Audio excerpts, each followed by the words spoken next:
Hello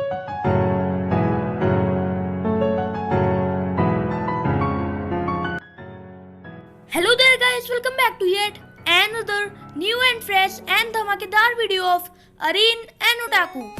सो यार, जैसा कि तुम लोग थंबनेल देख के समझ गए होगे कि आज हम किस पे बात करने वाले हैं। आज हम बात करने वाले हैं अबाउट नारुतो एंड आज की हमारी वीडियो का टॉपिक है 25 crazy details behind the making of Naruto. So guys, आज की वीडियो बहुत ही ज्यादा इंटरेस्टिंग होने वाली है, सो वीडियो को एंड तक देखना।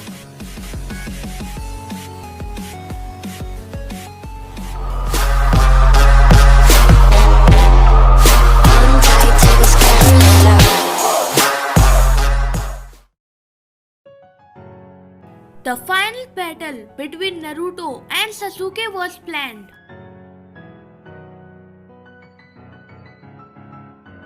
यह देखते हुए कि यह सीरीज अकेले ही इसके मांगा फॉर्म में 15 साल तक चली, इसमें बहुत सारे चेंजेस हुए from the initial plan to the final chapter. पर एक चीज थी जो हमेशा से सेम रही। मसाशी किशिमोटो हमेशा से जानते थे कि नारुतो और ससुके की फ्रेंडशिप भी कहानी की धड़कन है। यही कारण है कि उन्होंने शुरुआत से ये प्लान बनाया था कि वो अपनी स्टोरी को एक फाइनल बिग बैटल से खत्म करेंगे। इनफैक्ट उन्होंने बहुत सारे इंटरव्यूज में खुलासा किया था कि उन्हें पता था कि जब वह पहली बार अपने नारुतो के एडिटर से मिलने के लिए गए थे, जब नारुतो एक सीरियल बनने के लिए बातचीत कर रहा था।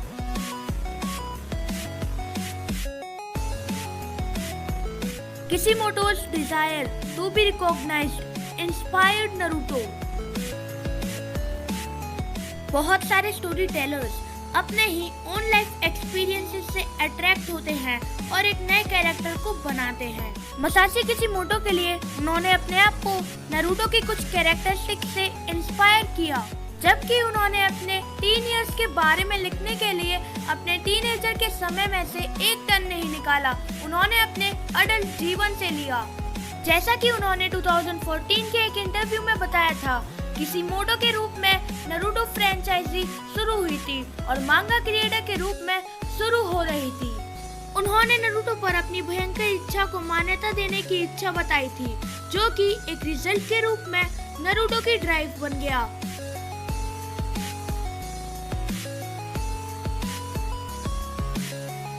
Sasuke was the most difficult character to write.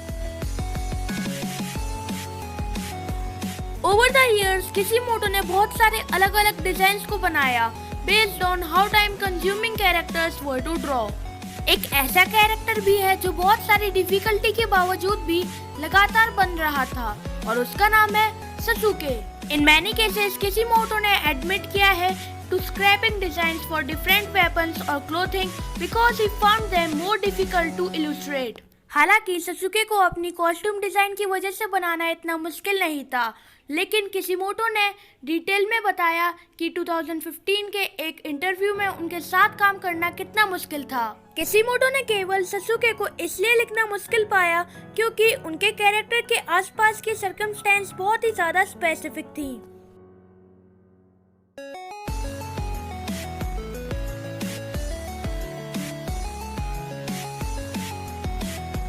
शुरुआत में नारुतो हमें एक शेफ के रूप में दिखाया जाने वाला था। नारुतो के लिए उनके पहले थॉट में निंजा शामिल नहीं था। In fact the original idea was for Naruto to be the apprentice to a chef. दोनों धीरे धीरे अपनी लड़ाई को खत्म करेंगे और एक रेमन रेस्टोरेंट में एक साथ काम करना सीखेंगे। ये थिंकिंग पूरी तरीके से गलत नहीं थी, क्योंकि नारुतो को रेमन बहुत ही ज्यादा पसंद थे, जैसा कि उसका नाम था, जो रेमन में परोसे जाने वाले मछली के केक से आता है।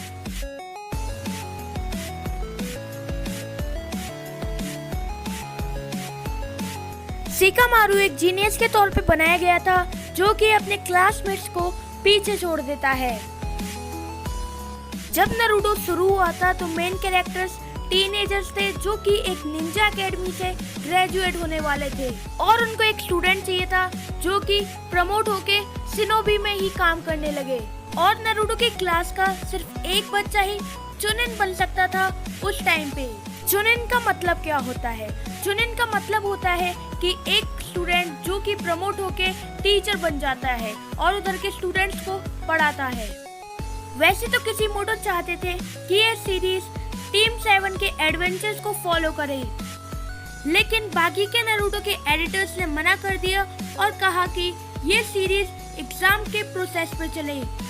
नारुतो की पूरी बुक के मुताबिक इसने किसिमोटो को एक आइडिया दिया, क्योंकि उनको एक ऐसा कैरेक्टर चाहिए था जो कि बाकी सारे क्लासमेट्स की तरह ना हो और बिल्कुल ही अलग हो और क्लास का टॉपर भी हो। सो यही सारे रीजंस हैं सेकिमारु के बनने के पीछे।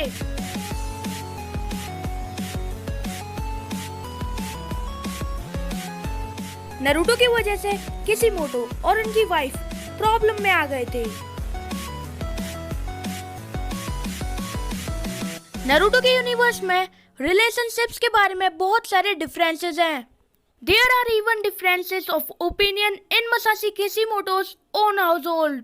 किसिमोटो ने कहानी में जल्दी फैसला कर लिया था कि वो नारुतो और हिनाता की जोड़ी बनाएंगे, लेकिन उनकी वाइफ को ये पता नहीं था। अकॉर्डिंग टू द राइटर, उन्होंने हमेशा से सोचा था कि नारुतो सकुरा के साथ समाप्त होने जा रहा है, और जब उन्हें हिनाता और नारुतो के बारे में पता चला तब वो बहुत ही ज्यादा गुस्से में थी। मांगा क्रिएटर ने अपनी वाइफ को हिनाता से इंस्पायर्ड बताते हुए उनको तसल्ली देने की कोशिश की, लेकिन उन्होंने 2015 में एनवाई कॉमिक कॉन में रिवील किया कि वो एक स्ट्रॉन्ग कैरेक्टर थी, बिल्कुल सकुरा की तरह।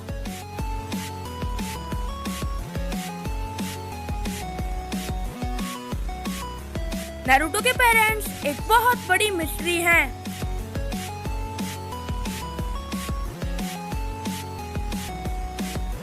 नारुतो के लिए बहुत सारे अलग अलग आइडियाज सोचने के बाद और निंजा के एक गांव के विचार पर काम करने के बाद किसिमोटो को अब तक नहीं पता था कि नारुतो के डैड और मॉम कौन होंगे। ये सीरीज नारुतो के डैड और मॉम के साथ शुरू हुई थी। नारुतो ने अपना पूरा बचपन बुली होने में बिताया, क्योंकि एक ऐसी चीज थी जिसको वो कंट्रोल नहीं कर सकता था, और वो चीज थी उसके अंदर बंद 9-tailed फॉक्स। ये बहुत ही कम लोगों को पता होगा कि पहले वो फॉक्स नारुतो की मॉम के पास थी और बाद में नारुतो के पेरेंट्स ने उस फॉक्स को नारुतो के अंदर बंद कर दिया था। किसिमोटो ने मांगा के लेटर वॉल्यूम में रिवील किया कि जब वो नारुतो की बैक स्टोरी को और ज्यादा इंटरेस्टिंग बना रहे थे, तब उन्होंने डिसाइड किया कि वो 4th होकेज नारुतो के डैड को रखेंगे।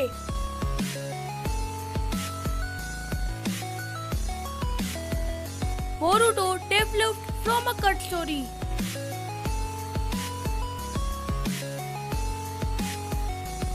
The next generation of Naruto was born in the Boruto movie. Film की शुरुआत के बाद से ये मांगा और एनिमे सीरीज में घूमती है, where Kishimoto supervises but does not work on the day-to-day projects. Original story उनके आइडिया से आई थी। उन्होंने समझाया कि स्टोरी एक आइडिया का रिजल्ट थी जिसे वो लिखना तो चाहते थे, लेकिन वो उन्हें मिला नहीं। किसिमोटो ने इंटरव्यूअर से कहा कि उनके पास बोरुतो की कहानी को मांगा के रूप में करने का मौका नहीं है। जब वो नारुतो को खत्म कर रहे थे, इसलिए उन्हें फिल्म की जगह मांगा में वो सब कुछ शामिल करा जो वो मांगा में शामिल करना चाहते थे।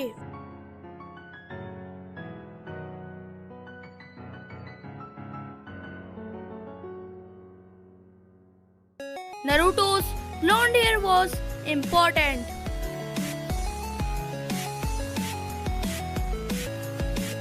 नारुतो के नुकीले गोरे बाल उसके कैरेक्टर की पहचान बन गए। उसके बेटे बोरुतो ने भी सेम हेयर स्टाइल किया। Originally, it was a signifier of Naruto's outsider status. Before Kishimoto made the decision to have Minato as Naruto's father, Naruto was going to be an outsider. The citizens of Konoha might have treated him like one as a child because of the fox, but he ended up being a Konoha shinobi through and through. किसिमोटो ने अपने विचार बदल दिए। उन्होंने कहानी में और भी डिफरेंट लुक्स शामिल करना शुरू कर दिया, जैसे सकुरा के पिंक और जिराइया के white hair.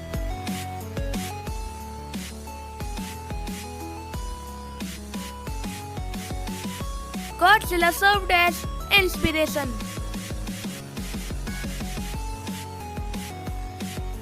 Inspiration can come from unlikely places.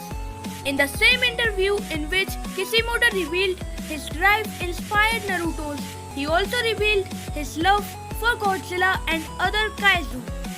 जबकि पूंछ वाले जानवरों को अपनी ओरिजिनल स्टोरी कॉन्सेप्ट के कुछ हिस्सों का उपयोग करने के लिए एक वे के रूप में इंट्रोड्यूस किया गया था। एक फॉक्स जो एक लड़का बन गया। गॉडजिला ने दूसरे टाइप के एनिमल्स को भी इंस्पायर किया। इन नारुतो निंजास जायंट एनिमल्स के साथ कॉन्ट्रैक्ट कर सकते हैं जो उन्हें एक जानवर को बुलाने के लिए अलाउ कर देते हैं। फैंस को पूरी सीरीज में टोड्स, स्नेक्स और स्लग्स दिखाई देते हैं। Kishimoto explained that he loved Godzilla and just wanted to draw a monster. He liked the idea of a monster with shinobi skills.